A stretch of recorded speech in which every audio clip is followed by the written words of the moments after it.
이제 드디어 기출 문제를 풀겠습니다. 여기서 마무리를 하시는 건데 이제 남는 시간 계속 기출을 풀게요. 그리고 이론도 좀 여러분이 건질 수 있는 거 알려드리도록 하고, 그래서 제가 처음이라서 이게 시험지 풀 버전으로 뽑아드렸거든요. 그래서 그 시험 보기 전에 마지막 장 한번 읽어보고 가셔야 돼요. 그러니까 그 뭐라고 써있냐면 컴퓨터 계산기 못 쓴다고 돼 있어요. 그러니까 쌀집 계산기를 챙겨가라 뭐 이런 내용이죠. 공학용 안 되고. 그래서 뭐 뒤쪽은 그냥 시험 보기 전에 한번 읽고 가보세요. 혹시 모르는 게 있으면 안 되니까. 저는 옛날에 컴퓨터 계산기를 썼는데 지금은 이제 안 되나 보네요. 그러면 제가 이거 기출문제 푸는 요령을 알려드릴게요. 순서가 되게 중요하거든요. 꼭 이대로 하셔야 됩니다. 그래야 합격률을 높일 수 있어요. 일단 시험은 60분이에요. 그리고 한번 훑어보시면 이론이 앞에 있죠. 이론은 15문제입니다. 근데 요거는 조금 맞히기가 힘들어요. 근데 좀 쉬운 건 알려드릴게요. 그리고 제가 처음에 말씀드렸는데 객관식은 찍을 수 있죠? 주관식은 못 찍죠? 그러니까 주관식부터 푸셔야 돼요. 알겠죠? 이론부터 풀고 있으면 안 돼요. 그러니까 제가 순서를 딱 정해드릴게요. 자, 그러면 6페이지로 가보시면 실무시험이 딱 나오거든요. 자, 여러분은 바로 이쪽으로 피시는 거예요. 시험장 가면. 그리고 문제 1번이 있는데 얘는 되게 간단하거든요. 그러니까 얘도 일단 넘겨요. 자, 제가 순서를 딱 정해드리겠습니다. 이대로 꼭 하셔야 돼요. 자, 문제 2번 있죠. 문제 2번이 일반정표 6문제거든요. 이걸 바로 시험지에 푸는 거예요. 입력하는 거 아니고 바로 시험지에 풀어요. 저도 이 순서대로 그대로 할 겁니다. 지금 일단 알려드린 다음에. 그 다음에 문제 3번 메인 매출 점표. 메인 매출 점표 6문제. 이거 바로 푸는 거예요. 그러니까 12문제 계속 푸는 거죠.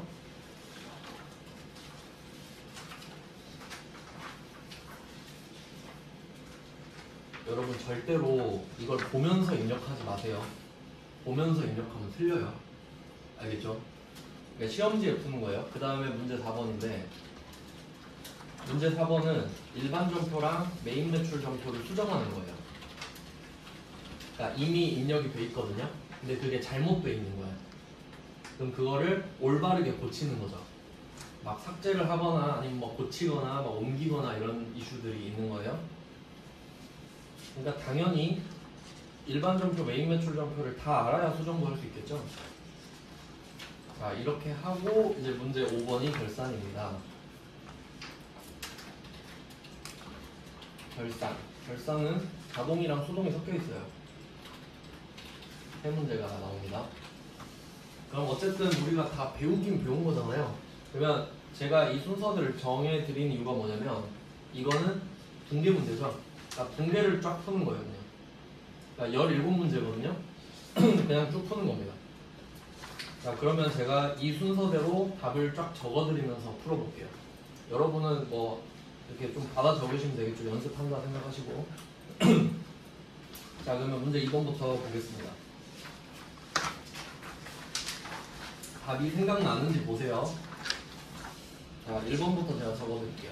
문제 2번 1번. 자, 회사는 운영자금 문제를 해결하기 위해서 보유 중인 기경상사에 받으러 온 100만원을 할인했다. 어음을 갖다 판 겁니다. 그러면 할인료 26만원을 공제하고 보통예금으로 받았다. 이거 생각나는지 한번 보세요. 그럼 우리가 기경상사에 받으러 옴이라고 써있는데 그럼 이거는 이렇게 생각하셔야겠죠. 아무 말도 없이 받으러 옴이라고 하면 당연히 개정과목 받으러 옴입니다. 그러니까 유추해볼게요. 이건 그냥 여러분이 기억이 하나도 안 난다는 가정하에 하나씩 다 설명드릴게요. 아마 그럴 거예요. 그러면 이런 느낌이죠. 받으러 옴 100만원. 이거 그냥 보기만 하세요. 이거는 그 가정하는 겁니다. 우리 메인 매출 점표 배웠잖아요. 그러니까 처음에 이런 식으로 붕괴를 했었겠죠. 그래서 받으러 온 100만원이 있는 거거든요. 근데 원래 이걸 기다리면은 받으러 옴이 없어지면서 현금 100만원 이런 식으로 들어오는 게 맞겠죠. 그러니까 원래 이렇게 돼야 되잖아요. 근데 얘를 은행에 갖다 팔아버렸죠. 그러면 이 말은 내가 만기까지 못 기다리고 은행에 판 거니까 약간 그 수수료 쪽으로 26만 원을 떼인 거예요. 돈을 못 받았던 소리죠. 그러면 그 계정 과목이 뭐냐? 매출채권, 처분손실. 이거 아는지 물어보는 겁니다. 매출채권, 처분손실 26만 원. 이거죠? 26만 원. 자, 그리고 나머지 보통예금으로 받았는데 마지막 금액은 안 적는 거 아시죠? 시간 낭비니까. 근데 또 여기서 포인트는 받으러 금액 거래처를 꼭 써주셔야 되죠. 자, 이 답이 떠올랐는지 확인해 보시면 돼요. 그리고 이걸 적어 놓는 겁니다. 시험지. 그리고 한 방에 쫙 몰아서 쓸 거거든요. 그게 훨씬 빨라요. 제가 이따가 속도를 보여드릴게요. 자, 그러면 1번은 이렇게 적는 겁니다. 자, 1번 답을 적었어요. 이제 2번으로 가겠습니다. 자, 2번은 본사 관리부 직원의 국민연금 80만 원이랑 카드 결제 수수료 8,000원을 법인카드로 결제하여 이걸 납부했다. 아, 이거 좀 어려운 문제인데, 자, 이게 월급 주는 거예요, 직원. 월급 줄 때 한번 가정해 볼게요. 800번 급여하고 기억나는지 한번 보세요. 우리 그 부채에서 말씀을 드렸었는데 한번 다시 설명드리겠습니다. 우리 회사가 직원한테 월급을 주는 거예요. 그러면 급여로 비용 처리를 하죠. 근데 이 사람이 월급을 받으면 내야 될 세금 있잖아요. 소득세, 지방소득세, 그리고 뭐 4대 보험 이런 거 말씀드렸죠.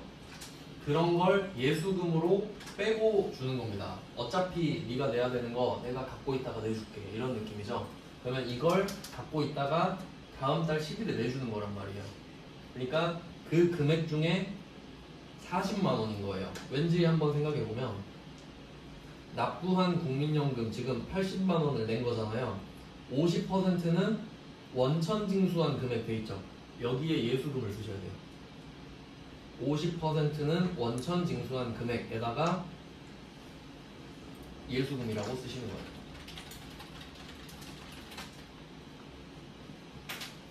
그러니까 그냥 거둔 돈으로 낸다 이 말이잖아요. 그러니까 이 40만 원은 전혀 아깝지 않지. 그냥 얘 돈으로 내는 거니까. 그러면 그거 40만 원 삥 뜯어서 내고요. 그러면 예수금 40만 원 이렇게 가야겠죠.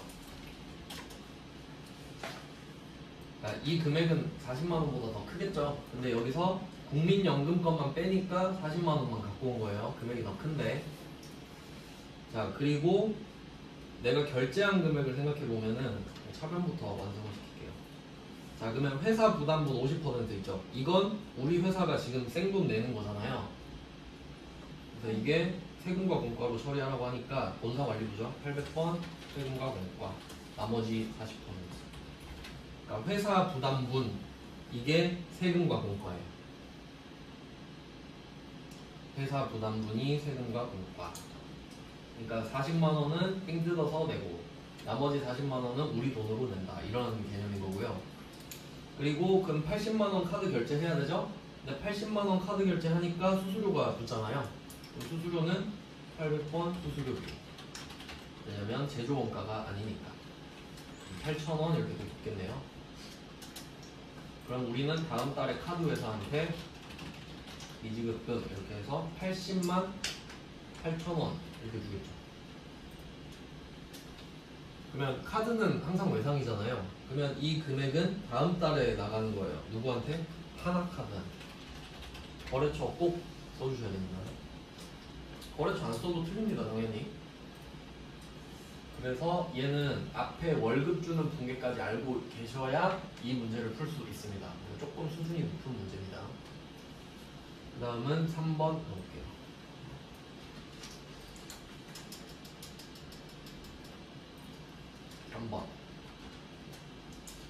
공장에서 사용할 비품 공정가치 500만 원을 대주주로부터 받았다. 이건 좀 꿀이네. 자, 비품으로 쓸 거를 받았죠. 그러면 여러분은 비품이 생겨요. 500만 원짜리가. 비품 생기는 거죠. 500. 공정가치가 500이니까 이거 갖다 팔면 500이잖아요. 근데 공짜로 받았죠. 혹시 계정 과목 기억나시나요? 자산, 수증, 이익. 새롭나요? 원래 그래요. 기억이 그래. 그러니까 제가 모른다 가정하고 하나씩 알려드리잖아요. 충격적이죠? 이거 배웠어요 우리. 자산을 상대방이 나한테 증여하잖아요. 그걸 받은 게 수증이에요. 그러니까 기분 좋다. 자산 수증이 수익이겠죠? 근데 이거 완전 보너스 문제인데 생각 안 나면 진짜 답답하겠죠? 진짜 이거는 주는 문제예요. 그 다음에 4번 갈게요. 4번 이것도 좀 간단해 보이는데? 계약금 줬다. 계약금 준 거죠. 원재료를 내가 사야 되니까 계약금을 줘야 살 수 있죠. 그러면 원재료 받기 전에 먼저 준 거죠. 선급금. 네, 선급금 잘 나옵니다. 선급금 100만원, 보통예금 100만원. 이거 틀리면 안 돼요. 자, 그리고 한 가지 포인트가 또 있습니다. 거래처 써야죠. 선급금 가자. 이유는 내가 계약금 100만원 걸어놨는데 까먹으면 어떡해? 꼭 기억해놔야 되죠? 그래야 나중에 100만원 덜 주죠. 자, 이렇게 4번도 그렇게 어렵진 않았고요. 그 다음에 5번 가겠습니다. 자, 5번 영업부에서 사용할 소모품을 샀어요. 간이 영수증을 받았습니다. 이제 조금 디테일하게 설명드리면, 지금 이 소모품을 샀는데 A4 용지잖아요. 여기에 부가세 포함되어 있거든요. 당연히 부가세 포함되어 있습니다. 근데 간이 영수증 받았죠. 적격증빙이 아니잖아요. 그러니까 부가세를 못 돌려받으니까 메인 매출정표 안 쓰는 겁니다. 괜히 이런 거 말했나? 근데 실무에서 그런 거예요. 부가세가 있는데 못 돌려받으니까. 근데 현금으로 샀고, 그러니까 불공은 아닌 거죠. 불공은 세금계산서 받아야 불공이니까. 그리고 여기서 비용으로 처리하라고 했죠. 800번 소모품 B. 그러면 자산으로 처리하라고 하면 소모품, 비용으로 하라고 하면 영업부니까 800번 소모품 B. 7만원 써주시고 현금 7만원. 네, 이렇게 하면 5번 답도 완성. 이제 6번 갈게요.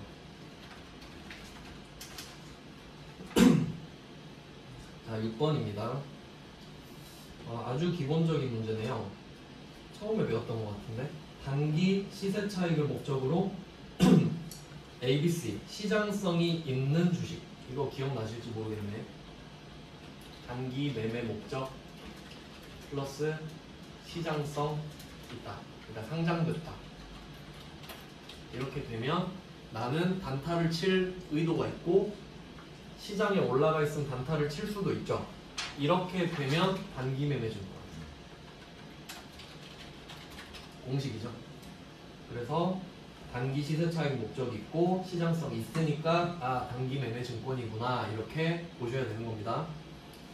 이거 제가 처음에 엄청 강조했었는데, 이유가 뭐냐면, 만약에 이 둘 중에 하나라도 빠그러져, 예를 들어 단기 목적이 아니다, 시장성이 없다, 그러면 매도 가능 증권이 돼버리죠.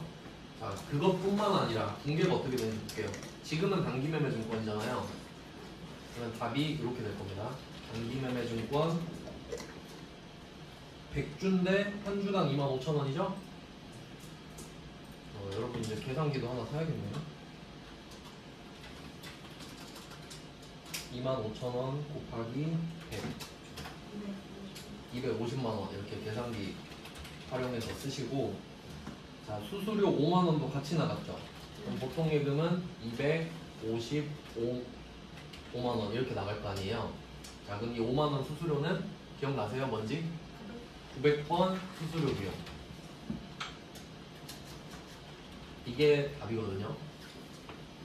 그러니까 이 문제가 중요한 이유는, 이게 하나라도 빠그러지면 매도 가능 증권 된다 그랬죠. 그러면 붕괴가 어떻게 되는지 보여드릴게요. 비교.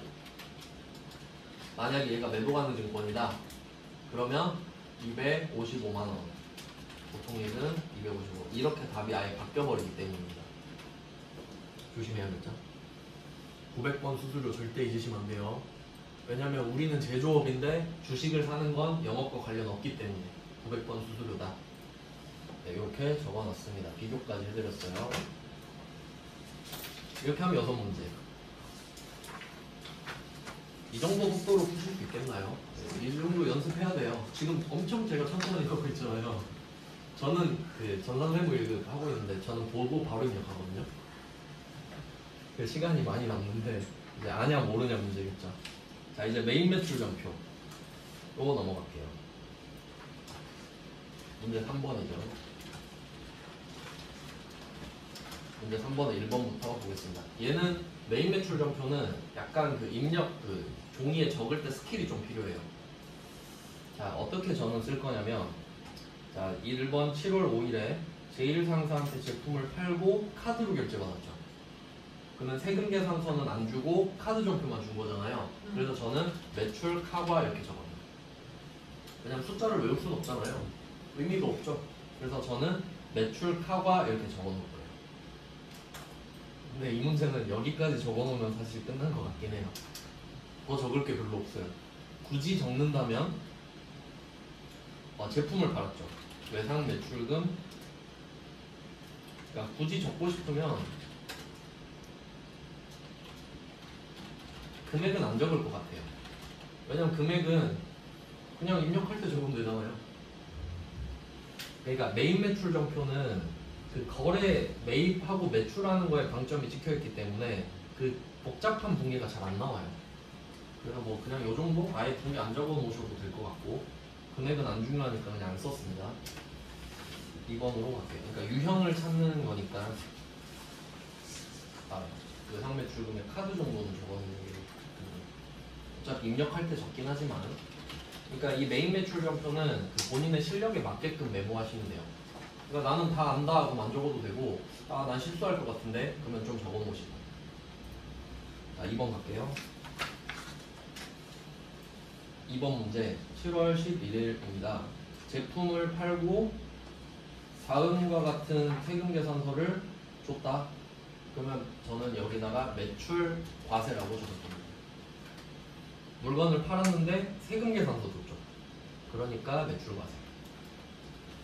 얘는 분계를 좀 적어놔야겠네요. 지금 총 금액이 3,300입니다. 밑에 보니까. 그러면 100만 원은 현금이고 1,500은 어음이다. 이거는 좀 차변을 적어주셔야겠네요. 현금 100만 원. 그리고 어음을 받았어요. 제품을 팔고 어음을 받으면 받을 어음이죠. 그리고 거래처가 다르지도 않고요. 어음 받았을 때는 항상 거래처 확인하셔야 되죠. 근데 내가 연분홍한테 팔고 있는데 이 어음도 연분홍 거니까 거래처는 신경 안 쓰셔도 돼요. 그리고 나머지는 외상이다. 외상 매출금. 금액은 안 적겠습니다. 이 정도만 적어놓을 것 같아요. 저는. 어차피 3,300은 다시 보고 써야 되잖아요. 네, 이렇게 메모를 해놨고요. 어차피 오른쪽은 다 똑같아요. 제품 매출 부가세 예수금이니까. 매출 쪽은 따로 안 건드리셔도 됩니다. 3번 할게요.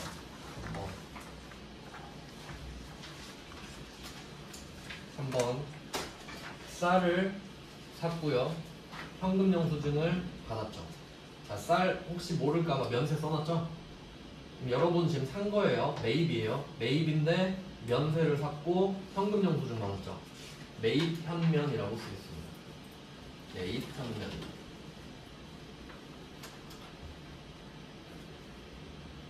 이렇게 쓰고, 매입 쪽은 꼭 원재료만 사는 건 아니기 때문에 차변을 적어주시는 게 좋아요. 그럼 여기서 쌀을 산 이유가 제조공장 직원 야근 식사니까 500번 복리후생비라고 차변을 적어주고요. 금액은 굳이 적을 필요 없습니다. 얘는 이렇게만 적으면 될 것 같아요. 메인 매출 전표가 좀 쉬운 편이에요. 유형을 물어보는 문제라서. 그 다음은 4번 문제 보겠습니다.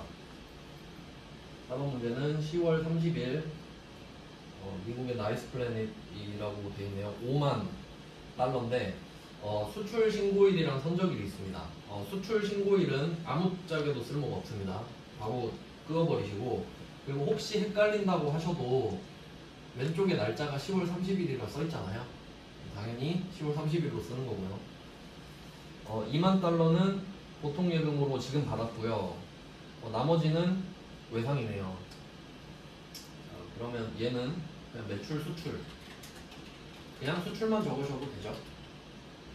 뭐 수출이 매출이니까 당연히 수출 이렇게 적어두시고, 붕괴는 미리 좀 계산을 해놔야겠네요. 2만 달러 곱하기, 얘는 오늘 걸로 하시면 돼요. 그러니까 지금 오늘 2만 달러는 받았잖아요. 그럼 당연히 이거는 고민할 필요가 없이 2만 곱하기 오늘 환율인 1400, 2800을 쓰시는 건데, 보통 예금 2800 이렇게 쓰겠죠. 차변만 적으면 되는데요. 자, 그럼 이것만 조심하시면 됩니다. 나머지는 11월 3일에 받기로 했잖아요. 그러면 오늘은 안 받는 거죠. 3일 뒤에 받는 건데, 4일 뒤에 받는데, 여러분 4일 뒤에 환율 알 수 있나요? 없죠. 그러니까 11월 3일에 환율을 끄어두세요. 오늘 이후의 환율은 다 쓸모없는 자료입니다. 왜냐면 알 수가 없잖아요. 그러면 한번 생각해봐요. 내가 11월 3일에 돈을 받기로 했는데 오늘 물건 배에다 실은 거거든요. 근데 국세청은 야, 배에다 물건 실으면 오늘 물건 판 거야. 그럼 얼마 팔았는지 나한테 말해줘, 이렇게 하거든요. 근데 저 돈 아직 1000만 달러 안 받았는데요? 이렇게 말을 하잖아요, 우리는. 그러면 그냥 오늘 환율로 곱해서 계산해, 이렇게. 그러니까 11월 3일에 받을 것도 오늘로 마무리 져버려야 돼요. 그래서 결론은 3만 달러도 오늘 환율로 곱한다. 근데 못 받았으니까 외상 매출 되겠죠.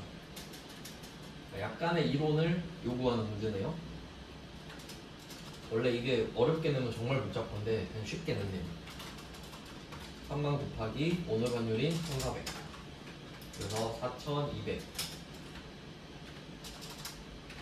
이렇게 적어두시는데, 그러면 결국 이 두 개를 합친 게 제품 매출이 되잖아요. 근데 얘는 미리 적어놓는 게 낫겠죠. 이따가 입력할 때 막 정신없는데, 왜냐면 이거 왜 이렇게 하냐면요, 여러분 처음에는 시간 많잖아요. 그러니까 맨정신으로 푸는 거예요, 이렇게 멀쩡한 정신으로. 근데 나중에 시간이 점점 없죠. 그럼 멘탈이 바스락바스락 하잖아요. 근데 보고 적는 건 할 수 있다 그랬죠. 그러니까 잘 적어놔야 된다, 나를 위해서. 그럼 얘는 5만 달러 곱하기 1400이랑 같겠죠, 값이. 그래서 미리 적어놓습니다. 7천만 원이요. 그래야 나중에 입력할 때 날아가는 거예요. 자, 이렇게 해서 4번도 풀었고 5번 바로 가겠습니다. 자, 5번은 임차료죠. 영업부 임차료. 800번 임차료 쓰면 되는데, 세금 계산서를 수취했다고 합니다. 그러면 매입 과세라고 쓸게요. 왜냐면 불공제 되는 사유가 아니죠, 임차료는. 그래서 800번 임차료 이렇게 써놓고, 금액은 뭐 의미 없죠. 그리고 미지급은 당연하고요. 다음 달에 지급하기로 했는데 지금 사고 있는 게 원재료나 상품이 아니죠. 그러니까 미지급금인 거 당연한데 그냥 알려준 거네요. 저 4번에 외상매출은 미국 이름 써야 돼요? 아, 맞다. 네. 아니 근데 메인 매출 전표는 거래처 안 써도 돼요. 아, 그렇죠. 왜냐면 위에다 쓸 거니까. 아, 그러니까 일반 전표는 거래처를 따로 안 쓰잖아요. 그러니까 써야 되는 것만 쓰는데, 메인 매출 전표는 매입 매출이다 보니까 누구랑 메인 매출했는지 거래처를 쓰죠. 그러니까 밑에 저절로 거래처가 내려오잖아요. 그러니까 굳이 쓸 필요는 없다. 필요가 없네. 그러니까 거래처가 달라질 때만 굳이 써야 되죠. 이게 요령인 거예요. 그러니까 메인 매출은 거래처를 안 써버리는 거지. 시간 아껴야 되니까. 그 다음에 6번 보겠습니다.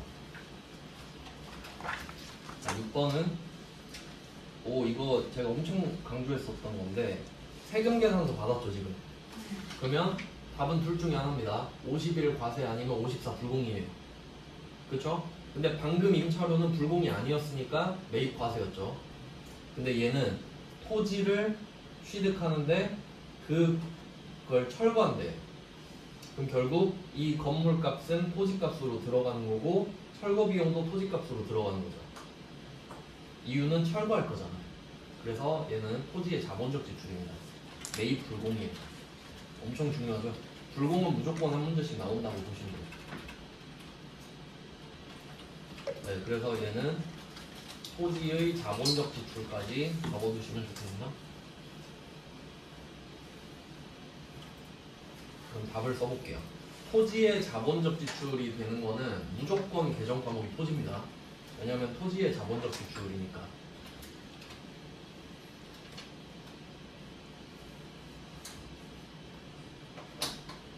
너무 더워서 에어컨 좀 켰습니다.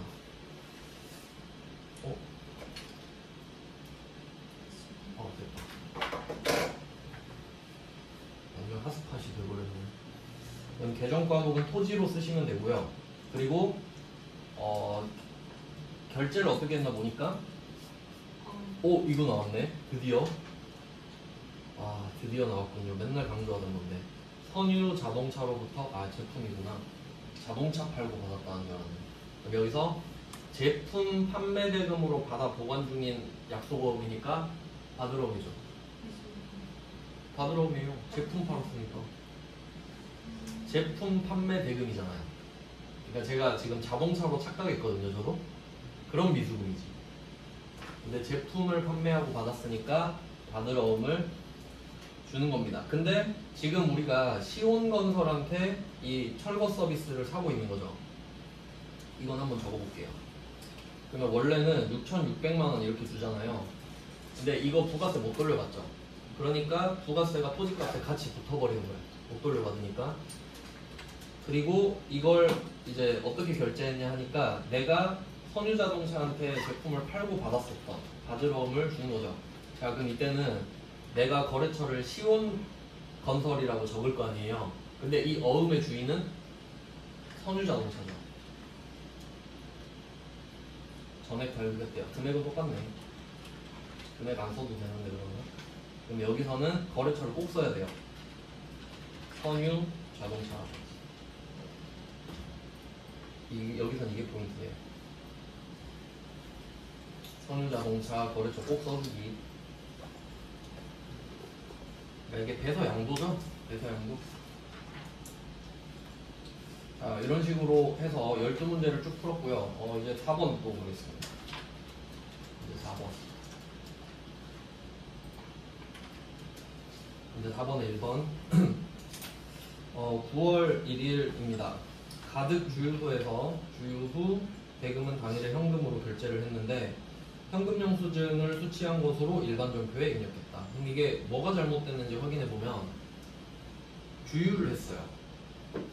근데 그 주유 내용이 보니까 두 번째 줄에 트럭이죠. 화물차. 화물차는 세액공제 다 받을 수 있잖아요. 근데 이걸 안 되는 줄 알고 일반 전표에 썼다 이거지. 그래서 얘는 이렇게 좀 적어두셔야 돼요. 일반 전표에 지금 잘못 적혀 있죠. 이걸 메인 매출 전표로 옮겨야 돼. 그러니까 일반 전표는 삭제해야 돼. 잘못됐으니까. 메인 매출 전표에 입력 이렇게 해야 됩니다. 가장 까다로운 유형이에요. 네, 그러면 이거는 보면서 해야 되는데 한번 보여드리겠습니다. 기출을 꺼버렸나? 한번 볼게요. 일반 전표라고 하죠. 그리고 이게 고치는 문제가 공개가 적혀 있다고 했는데 여러분이 처음에 이게 생각이 안 날 수가 있거든요. 그러니까 이게 일반 전표인지 메인 매출 전표인지 구분을 못 하실 수도 있잖아요. 한 가지 팁을 드리면 어차피 전표 2개밖에 없죠. 그냥 아무 데나 들어가서 날짜 치세요. 그럼 있으면 맞는 거고 없으면 아닌 거겠지. 그게 현실적인 거예요. 나중에 하다 보면 저절로 알게 돼요. 그러니까 지금은 그런 느낌으로. 그래서 일반 전표 9월 1일 치니까 있죠. 그럼 맞는 거야.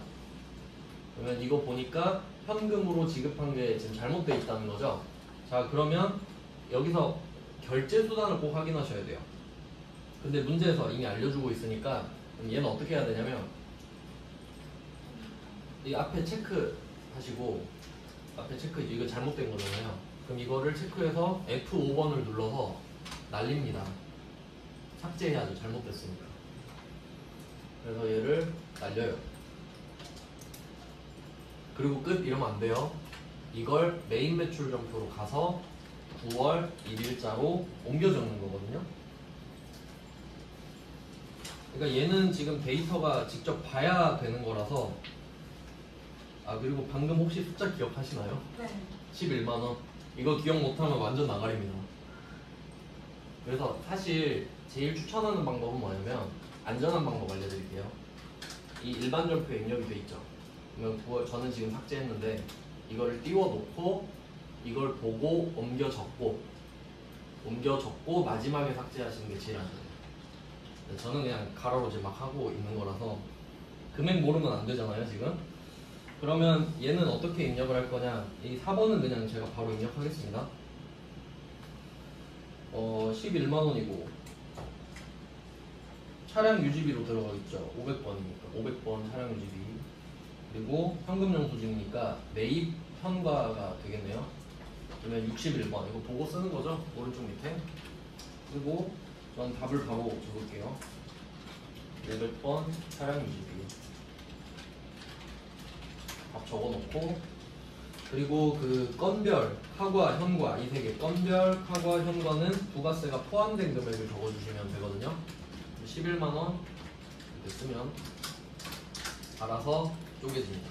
틀렸다고 해도 다시 쓰시면 돼요. 그냥 이렇게. 거래처는 가득 주유소다. 이게 제일 번거롭네요 지금 이 문제가. 그 다음에 현금이니까 1번 현금으로 마무리를 해주시면 되고, 근데 끝내면 안 되죠. 원재료를 옆에 차량 유지비 보고 바꿔주시면 돼요. F2번 차량 유지비 이런 식으로 하면 이게 정답인 거죠. 일반 점표 삭제하고 부가세를 받을 수 있게끔 메인 매출 점표에 적는 겁니다. 10,000원을 아낀 거죠. 그 다음은 근데 실제로는 10,000원을 돌려받는 거예요. 근데 잘못 적어놨다 이 말이지. 실제로는 돌려받습니다. 세법상으로는. 그 다음은 4번에 2번 확정 기여형 DC형이네요. 얘는 퇴직급여거든요. 개정과목. 이건 그냥 외우시는 게 좀 편한데, 확정 기여형 나왔죠? DC형.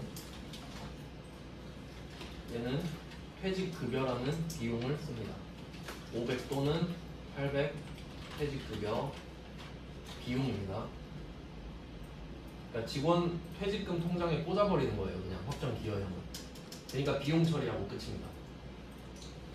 그에 비해서 확정 급여형도 있었거든요. 확정 급여형은 DB형. 얘는 퇴직연금 운용자산이라는 자산을 써요. 결국 암기 문제죠 사실.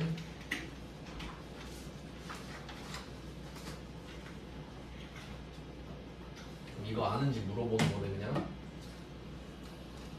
그러면 답을 찾아볼까요?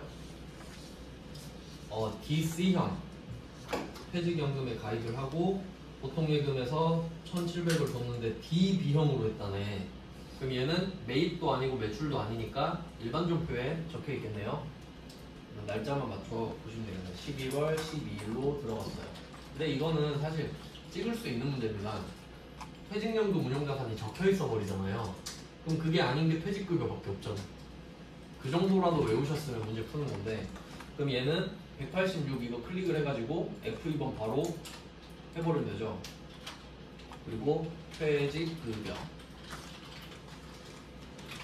그리고 소속은 경영관리부서잖아요. 경영관리부서니까 800번 퇴직급여로 바꿔주시면 끝. 아주 간단한 문제입니다. 그러니까 혹시 개정 과목 못 맞힐까봐 수정 문제로 준 거예요. 엄청 착한 겁니다, 이 출제자는.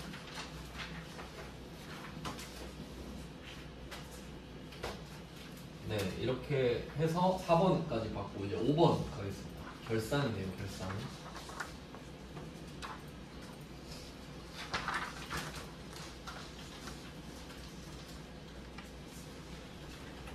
자, 문제 5번에 1번. 7월 1일에 가입한 하나은행의 정기예금. 그러면 이자 이야기를 할 거고요. 만기 1년 연이자율 4.5%다. 이거 그 발생주의 그거네.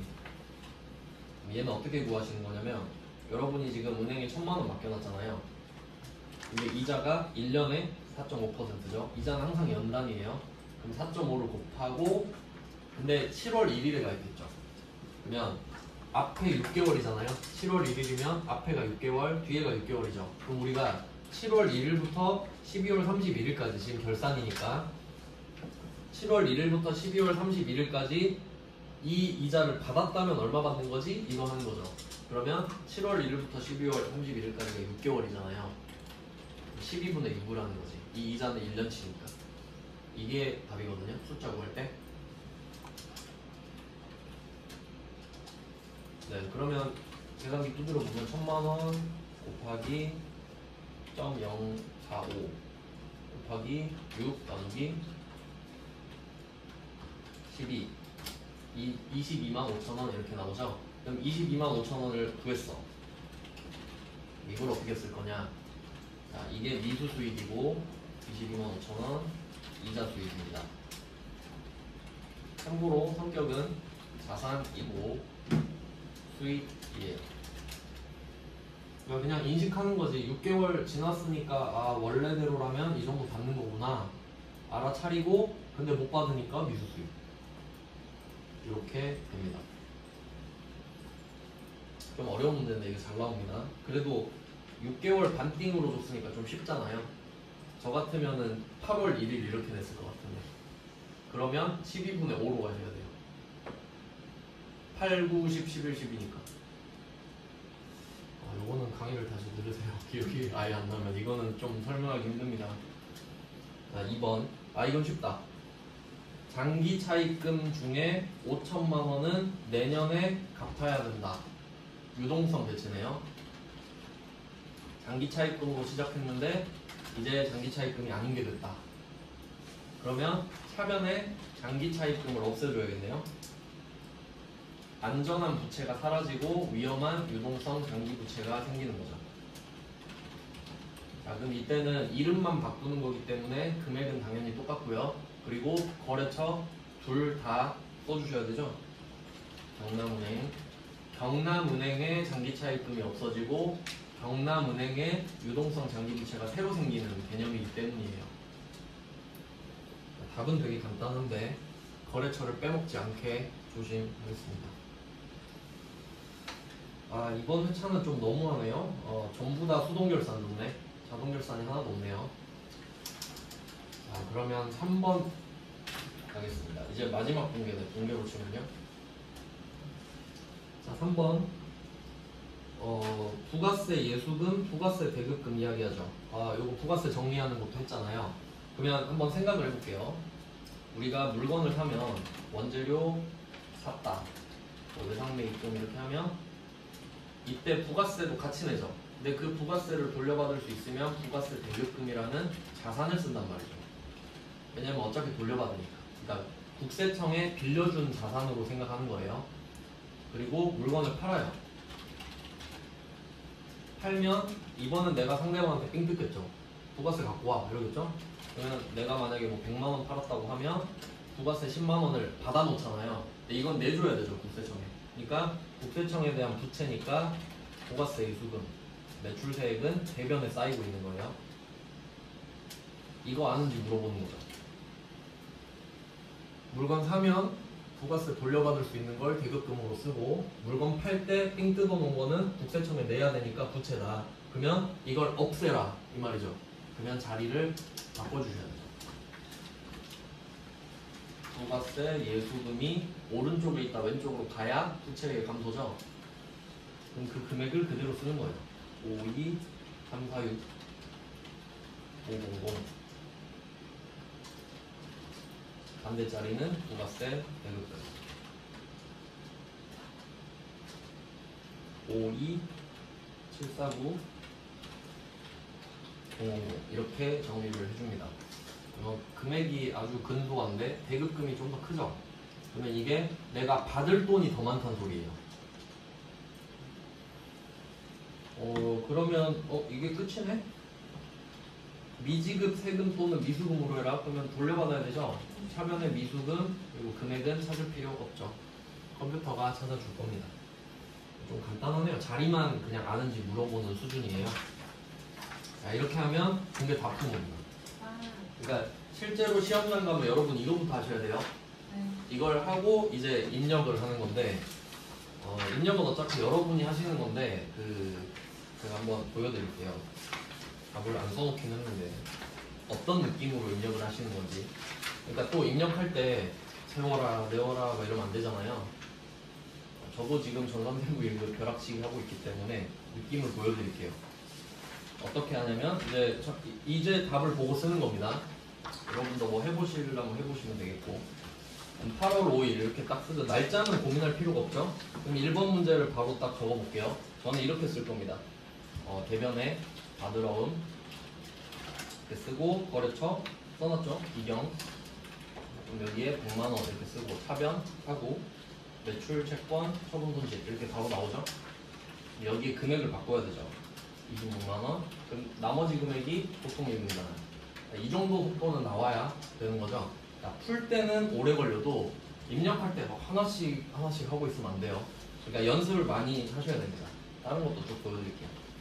자, 8월 10일 공개가 다 적혀 있으니까요. 차변에 예수금 플러스 키를 잘 써야 돼요. 플러스 키. 그리고 세금과 공과 800번 40만원 쓰고 수수료 800번 8,000원 그럼 대변에 미지급금 쓰고 카드사 전 지금 답을 안 적어놔가지고 이렇게 되는 거죠. 그러니까 마지막 금액은 적을 필요도 없는 거죠. 사실 알아서 맞춰지니까. 그러니까 입력할 때 순서도 되게 중요해요. 그 다음에 3번 8월 22일 차변에 비품 500 대변에 자산 수증 2 엄청 쉽죠. 이런 거는 주워 먹는 문제예요. 그 다음은 4번 날짜도 잘 바꿔주셔야 됩니다. 9월 4일 차변에 선급금 경기 100만원 대변에 그리고 좀 보통 예금 같은 거는 103번 외워버리시면 편해요. 그냥 103 쓰면 바로 끝나거든요. 그 다음은 10월 28일 소모품비죠. 소모품비 800번 근데 이거는 진짜 많이 해보는 수밖에 없어요. 누가 더 대신 해줄 수 있는 것도 아니니까 현금은 101번 뭐 이런 것도 외우셔도 되고 타자 빠르면 상관없습니다. 그리고 12월 1일 장기 매매증권 다 써놨으니까 250만원 수수료 비용 900번 5만원 대변에 보통예금 뭐 이런 식으로 연습하시면 되는 거예요. 메인 매출 점표가 중요하죠. 그러니까 일반 점표는 그대로 적어놓으면 돼요. 메인 매출 점표는 요령이 좀 필요하다고 했죠. 그러면 1번 문제 같은 경우는 일단 7월 5일이고 제가 아까 이거 보고 매출 카과 이렇게 적어놨잖아요. 그럼 매출 카과를 보고 왼쪽에다 찾는 거죠. 매출 써놨으니까. 그러면 카과가 보니까 17번이네 하고 17 쓰는 거죠. 절대 번호를 외우려고 생각하지 마세요. 아무 의미가 없는 겁니다. 그거는. 그리고 답을 쓰는 겁니다. 제품 매출 쓰고 카과, 현과, 건별은 부가세까지 포함해서 적는다 했죠. 그럼 여기는 88만원 적을 거거든요. 숫자는 눈에 잘 띄니까 제1상사 쓰시고 그리고 이제 카드를 골랐기 때문에 카드사 고르라고 뜨거든요. 삼성카드 골라주시고 4번에 카드 이렇게 하면 아예 끝나버리죠. 그래서 이렇게 거래처가 바뀌어있는 것까지 확인하실 수 있습니다. 그 다음은 2번 이번 문제는 7월 11일이고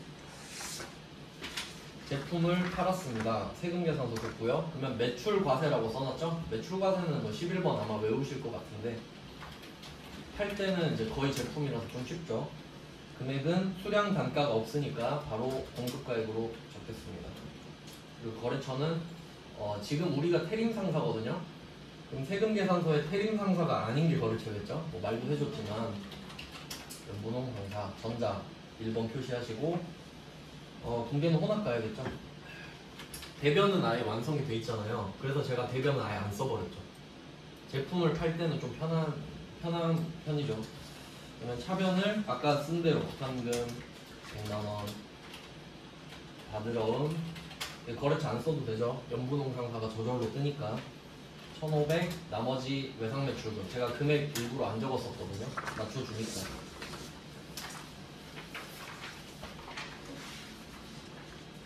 그 다음은 3번입니다. 10월 1일 얘는 매입 현면 이렇게 써놨거든요. 매입 현면. 그러면 62번이네요. 그리고 복리후생비라고 쓸게요. 여기다 쌀 쓰면은 문제 한 번 더 봐야 되죠. 답을 그냥 써버리는 거예요. 거래처는 이름이 배운 것 같지만 중개 보통예금입니다. 혼합 가셔서 복리후생비 대변 103번 이런 식으로. 보통예금은 좀 외워두시면 편합니다. 엄청 많이 나와서. 그 다음에 4번 이게 좀 입력할 때 어렵겠네요. 근데 공개 잘 해놨으면 뭐 옮겨 적는 수준이죠. 수출은 16번입니다. 수출은 그 밑에 이거 영세율 부분 빼먹으시면 안 돼요. 자, 품목은 제품 매출이고요. 공급가액은 아까 써놨죠. 7천만 원이라고. 계산을 해놨고요. 나이스. 그리고 바로 얘는 이제 증빙 발급 안 하기 때문에 넘어가거든요. 영세율 부분은 수출은 1번 쓰시는 겁니다. 근데 우리 영세, 매출 영세 이런 것도 있었죠. 매출 영세는 답이 3번 이렇게 돼요. 그 영세율 세금 계산서 발급하는 거 있잖아요. 근데 지금은 수출이니까 1번이고 혹시 그렇게 나오면 3번 골라주셔야 된다는 거예요. 자, 1번 고르고 넘어갑니다. 신고번호는 있으면 적는데 없으면 뭐 적을 수가 없죠. 공개는 혼합 가셔야 되고요. 차변을 만들어 주겠습니다.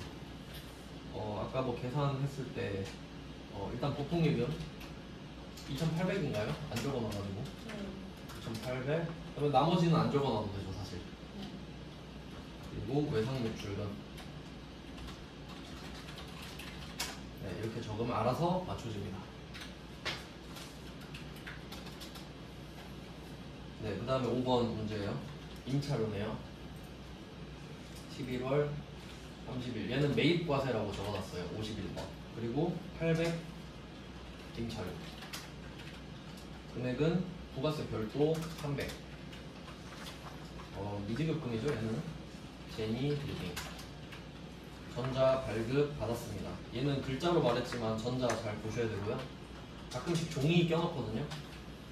종이는 0번이고 전자는 1번이죠. 자, 공개는 3번 혼합하신 다음에 밑에 원재료를 800 임차료로 바꾸고 대변에 미지급금 이렇게 정리해 주시면 됩니다. 자, 그 다음은 6번이죠. 매입 불공이네요. 12월 10일. 얘는 토지의 자본적 지출은 개정 과목이 무조건 토지라고 말씀을 드렸어요. 54 불공에 그래서 전 토지라고 적을 겁니다. 철거 비용이라고 적을 필요가 없어요. 그리고 금액은 6천만 원 쓰시는 겁니다. 그러면 알아서 6,600이 합쳐져서 밑에 토지로 될 거예요. 원재료로 나오겠지만 토지로 바꿀 거니까. 전자 발급 받았고요. 그 다음에 얘는 불공제 사유 골라주셔야 되죠. 불공제 사유는 토지의 자본적 지출 6번이고요. 공개는 혼합으로 했습니다. 원재료를 토지로 바꿔주시고 대변은 전액 어음이거든요. 받을 어음. 그래서 아까 제가 좀 잘못 봤는데 지금 제품 판매 대금으로 해서 받을 어음이죠. 근데 뭐 자동차 팔고 받아 보관 중이다 하면 미수금인 거예요. 거기까지 아시면 베스트고. 그리고 거래처는 똑같으니까 이거 거래처 바꿔줘야 되구나. 거래처 안 써버렸네. 네, 위에 거래처는 시온건설이죠. 그러니까 시온건설을 보고 있는데 우리가 주는 이 어음의 주인은 선유자동차죠. 그러니까 이걸 꼭 적어주셔야 되는 겁니다. 배서양도는 거래처가 다르니까. 네, 그럼 다 적었네. 4번 문제는 아까 바로 했고요. 이제 결산입니다. 결산은 보통 자동이랑 좀 섞어서 주는데 수동을 다 내버렸어요. 그러면 결산 문제는 일반 점표로 가셔서 12월 31일에 적는 거예요. 그러니까 날짜만 12월 31일인 일반 점표입니다. 자, 그러면 답 다 적어놨으니까 바로 옮겨볼게요. 차변에 미수 수익 22만 5천 원이었나요? 대변에 이자 수익. 그냥 뭐 입력만 하면 됩니다. 답만 써 있으면. 그리고 차변에 장기차 입금. 거래처는 경남은행. 금액 5천. 대변에 유동성 장기부채. 거래처 경남은행. 답만 써 있으면은 안 어렵죠? 그러니까 막 손가락이 아예 꼬이지 않는 이상은. 그 다음에 바로 또 차변에 부가세 예수금 보내고 5, 2, 3, 4. 이거 숫자 잘못 쓰는 거 조심하셔야겠네요. 부가세 대급금고 써주고 5, 2, 7, 4, 9. 그러면 이때 차액이 생기는데 왼쪽 마이너스 때문에 왼쪽이 작은 거거든요. 그럼 이때 차변 자리니까 미수금이 와야 되는 거예요. 오른쪽이 더 작으면 미지급 세금이 오는 거겠죠. 자, 미수금. 네, 이렇게 하면 전표를 지금 다 적었단 말이죠. 한 거 다 맞죠? 그러면 지금 배운 거 전표만 했고요. 이제 남은 게 1번, 6번이죠. 1번, 5번, 6번인가? 1번, 6번이죠. 1번은 아직 안 해봤는데 같이 해볼 거고 6번은 이거를 바로 그냥 해버리는 게 끝내버리죠. 간단한 내용이라서. 그러면 6번은 아까 했으니까 6번을 먼저 해볼까요? 복습 차원에서 우리가 써먹은 지식이 이제 나오나 해볼게요. 자, 6번입니다. 문제 6, 세 문제예요. 자, 1번입니다. 한번 찾아볼게요. 3월 말 현재 외상매출금 잔액이 가장 큰 거래처명 이렇게 물어보는데 딱 꽂히는 키워드 거래처명. 그래서 1번은 거래처명 표시하시고 거래처 원장 이렇게 적어놓을게요. 이거 좀 쉬운 편이라 그랬죠? 거래처 물어보면 거래처 원장이다. 자, 이렇게 메모해 놓으시고 이제 들어가 볼게요. 거래처 원장으로. 거래처 원장은 오른쪽 위에 있네요. 장부관리의 첫 번째. 들어가서 3월 말이죠. 자, 이때 그 시점이잖아요. 3월 말이면. 그러면 3월 31일을 두 번 쓰시는 게 편해요. 3월 31일, 3월 31일. 1월 1일부터 하셔도 상관은 없어요. 근데 이렇게 쓰면 보기가 편해요. 자, 그러면 계정 과목은 F2번 눌러서 외상 매출금 쓰시고 계정 과목은 반드시 말을 해줍니다. 그리고 거래처는 가장 큰 거 찾아야 되죠. 그럼 누가 제일 큰지 모르니까 앞에 거래처는 F2번 눌러서 맨 위에 거 하나물 맨 위에 거. 그 다음에 뒤쪽에 거래처는 F2번 눌러서 스크롤 쫙 내려서 맨 밑에 국민카드. 처음부터 끝까지 다 잡아야 누가 큰지 알 수 있죠. 그래서 확인을 해주시면, 자, 그리고 시점이죠. 3월 말. 시점은 잔액이라고 제가 말씀드렸어요. 한 번 더 생각해 볼게요. 시점은 무조건 잔액을 물어봅니다. 근데 이건 너무 당연해서 그런데 그냥 결과만 알려드리는 거예요. 시점은 잔액이고 기간을 물어보면 증가량, 감소량을 물어보게 돼 있어요. 이건 그냥 약간 상식에 가까운 내용입니다.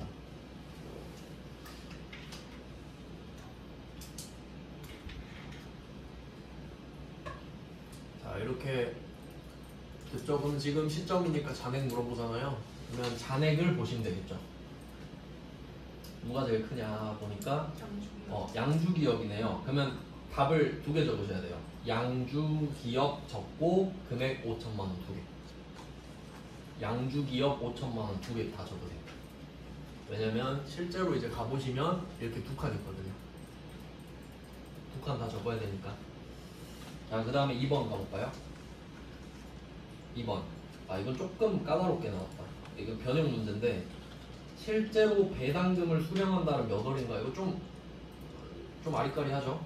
얘는 어떻게 보셔야 되냐면 배당금 수익이라는 계정 과목을 물어보는 거예요. 배당금 수익이라는 계정 과목. 그럼 이거 찾으란 소리죠? 이 계정 과목을 찾아라. 그러니까 계정별 원점. 배당금 수익 찾는 거니까. 그러면 계정별 원장인 건 알았어요. 어떻게 찾을 거냐? 지금 몇 월이 걸릴지 모르죠? 그럼 아까 거래처처럼 첫 날부터 끝날까지 다 잡아요. 응용 문제입니다. 응용 문제. 1월 1일부터 12월 31일. 계정 과목은 이거 알려드렸죠? 배당금 수익 두 번 쳐야 되는데 앞에서는 검색해서 배당금 수익 쓰고 위에는 이 번호를 보고 쓴다. 903 이렇게. 그래야 좀 빨리 입력할 수 있습니다. 자, 그러면 배당금 수익이 딱 하나밖에 없잖아요. 4월 25일. 그럼 답이 4월이죠. 일단 엄청 어렵진 않은데 그냥 좀 약간 순발력 문제라고 해야 되나? 자, 그 다음에 3번이죠. 3번 문제입니다. 이거는 부가가치세 확정신고서 그냥 알려주네요. 매출액 중에 세금계산서 발급본 이거 생각나는지 한번 볼까요? 얘는 부가가치세 신고서입니다. 말을 해줬죠? 부가가치세 확정신고서라고. 그냥 신고서구나. 부가가치 탭으로 옮기신 다음에 신고서로 들어가세요. 날짜는 4월 6월이죠. 4 엔터 엔터 6 엔터 엔터. 자, 쭉 입력을 했고요. 답이 뭘까요? 9번에 세. 지금 세금계산서 발급분이죠. 아까 했어. 세금계산서 발급분 1번 있죠? 네. 끝인가요? 또 있죠? 5번. 1번, 5번. 1번, 5번 합친 금액. 그래서 이 1번이랑 5번. 이거 5번 때문에 많이 들렸을 거예요. 두 개를 더해주시면 되겠습니다. 295, 395, 000 이렇게 되겠네. 더하면요. 그래서 이 장부조에는 이렇게 시험지에 답을 적어 놓으시고 아까 보여드린 대로 마지막에 이제 이론 문제 답안 작성 있죠. 요거를 눌러서 여기에 적는 거죠. 실제로 기출 푸니까 그렇게 안 어렵죠, 장부조회가? 공급가액이라고 했는데 금액이랑 세액 이런 거 다 합쳐야 돼요. 아니요, 공급가액은 금액을 말하는 거예요, 왼쪽에. 아. 거기에 부가세가 오른쪽에 10% 붙기 때문에 공급가액은 100% 금액을 말을 하는 거예요. 네. 네, 이렇게 해서 6번도 받고 이제 1번 남았거든요. 이것까지 해놓고 싶시다. 네. 지금 실무 다 보는 거거든요. 자, 이제 처음 해보는 건데 되게 간단합니다. 이제 6페이지로 가보시면 실무시험 1번 있죠. 근데 이거는 먼저 하셔도 상관없는데 늦게 해도 상관이 없어서 그냥 저는 몰아서 하는 걸 좀 추천해 드릴게요. 자, 문제 1번에 1번 볼게요. 거래처 등록 메뉴라고 되어 있죠. 그러면 탭을 회계관리로 바꾸신 다음에 메인 화면으로 오신 다음에 거래처 등록 여기 왼쪽 위에 있네요. 기초정보관리거든요. 이쪽으로 들어가신 다음에 새로운 거래처를 하나 적어라 이거거든요. 그러면 거래처 코드가 지금 5000 이렇게 돼 있잖아요. 참고로 이거 바로 보시면 되는데 왼쪽 밑에 보시면 거래처 코드를 입력하세요 해서 101부터 97999까지 쓰는 거죠. 그러니까 여기 번호 안에 들어가면 여기에 쓰시면 되고요. 근데 혹시 번호가 넘어가면 위에 보시면 탭 다르죠. 금융기관, 신용카드. 그러니까 번호가 아예 설정이 돼 있어요. 범위가. 근데 지금은 5000이니까 딱 봐도 첫 번째 화면이죠. 그럼 60번이 지금 비어 있잖아요. 그럼 여기다가 5000 쓰고 엔터. 그리고 적으세요. 주 대신 전자. 받아 적기입니다. 받아 적기. 5000 썼고 주 대신 전자 보고 쓰셨죠. 그리고 매출이냐 매입이냐 동시냐인데 이 박스 안에 왼쪽에 보시면 세 번째 줄에 유형 매출 써있죠. 1번 누르면 됩니다. 자, 3개 쓰고 넘어왔어요. 그럼 여기 넘어온 화면에서 사업자 등록번호 쓰시면 돼요. 하이픈 없이 숫자만 쓰시면 됩니다. 1088 13579 나머지도 쓰세요. 김영일 업태 종목도 씁니다. 업태 종목을 줄여서 업종이라고 하거든요. 제조 전자제품. 자, 그리고 주소가 문제인데 주소 보시면 우편번호 입력은 생략해도 무방한 데 있죠. 왜냐면 이게 F2번으로 검색을 할 수도 있는데 데이터가 많아서 오래 걸려요. 그러니까 그냥 F2번 말고 오른쪽으로 넘어가셔서 빈칸 있죠. 여기에 그냥 적으란 소리예요.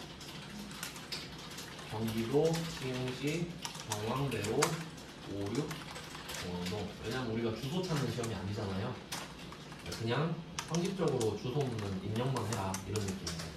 그리고 엔터 딱딱 치면 넘어가지죠. 끝입니다. 얘는 따로 저장이 없어요. 이거 절대 안 틀리겠죠. 틀리면 안 돼요 이거는. 그러니까 제가 굳이 안 한 거예요 앞에서. 자, 그 다음 2번 갈게요. 이것도 틀리기 힘듭니다. 이거 끄시면 돼요. 그냥 저절로 저장되는 겁니다. 자, 2번 거래처별 초기 2월이라고 있는데 얘는 왼쪽 밑에 있습니다. 거래처별 초기 2월로 왔어요. 그러면 그 거래처를 적어야 되는 계정 과목들의 거래처나 금액이 잘못되어 있을 거거든요. 그러면 첫 번째 칸에 보시면 외상매출금 써있죠. 그럼 클릭해보세요. 외상매출금 클릭. 그럼 얘는 원래 거래처 적어야 되는 계정 과목이잖아요. 그럼 오른쪽에 보시면 계정 과목들이 나와. 근데 600이 써있는데 얘 500 있으면 안 맞죠, 금액이. 잘못되어 있잖아요. 그러면 동명상사 오른쪽에 500을 클릭해서 600으로 다시 써주세요. 그리고 엔터. 진짜 이건 틀리기가 힘듭니다. 그 다음 바드러운 내려가시고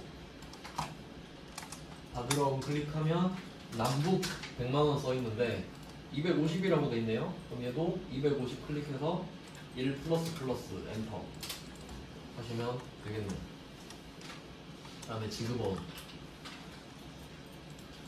클릭해서 동서. 얘는 없죠? 그러면 코드를 클릭해서 F2번. 그러니까 없으면 F2번으로 검색해서 찾으시면 되고, 이 삭제해야 되면 F5번. F2번 눌러서 동서. 진짜 이거 틀리면 안 됩니다. 자, 그리고 마지막 대망의 4점짜리.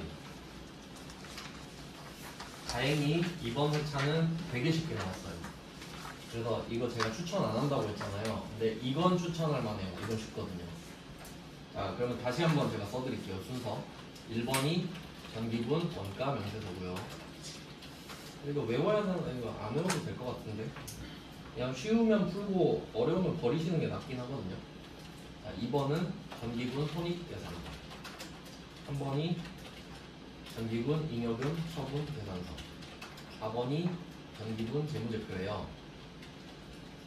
네, 이 순서까지 외워두시면 이런 문제는 좀 보너스로 주워 먹을 수 있거든요. 그러면 뭐가 문제냐면 지금 박스 한 줄 돼 있잖아요.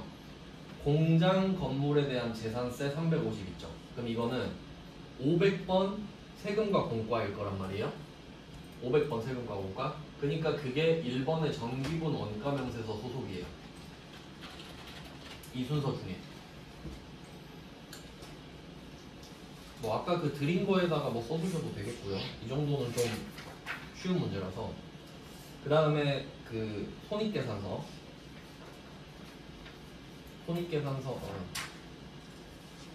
그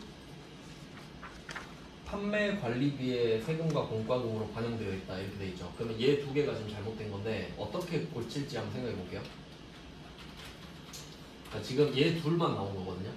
원가 명세서는 500번만 들어가고요. 손익계산서는 참고로, 그러니까 제조 명세서는 제조 원가 명세서는 500번 비용이 다 들어가 있는 거고, 그리고 손익계산서는 800번, 900번이 들어가 있어요. 그러니까 판관비랑 영업 외 수익 비용이 다 들어가 있거든요. 이렇게 돼 있는 거예요. 근데 어떻게 잘못됐나 보면은 공장 건물에 대한 재산세를 해야 되는 거예요. 그러니까 세금과 공과 이쪽으로 들어가야 되거든요. 플러스 500. 근데 판관비로 잘못했다 이 말이죠. 그럼 판관비의 세금과 공과를 빼줘야 될 거 아니에요. 금액은 350이고요. 그러니까 지금 이렇게 고치라는 거예요. 내용 아시겠죠? 이렇게 고쳐라. 그러면 이 금액이 똑같죠? 금액이 똑같으면요, 아까 제가 뭐 원재료로 설명드렸을 땐 금액을 밀고 나간다 그랬잖아요. 근데 얘는 이 금액이 정확히 상쇄되죠. 1번에서 플러스 350 하고 2번에서 마이너스 350 하면 그대로 끝나버리죠. 그래서 얘는 1번, 2번 고치면 끝나요. 그러니까 이런 건 해야 돼. 근데 이런 문제를 많이 냈거든요 요새. 그러니까 요 정도는 좀 기억을 할게요. 그래서 제가 그 아까 나눠드린 거 있죠. 정기분 재무제표 한 장짜리. 그게 이 페이지를 보시면 7, 8, 9가 1, 2 이렇게 써있죠. 이거예요. 1번, 2번 하고 끝나잖아. 그러니까 이건 풀어라 이거죠.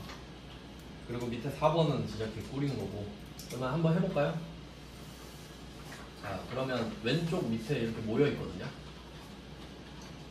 전기분 재무제표 해가지고 그러면 이때 원가 명세서 1번으로 갑니다. 이유는 500번을 건드렸기 때문이에요.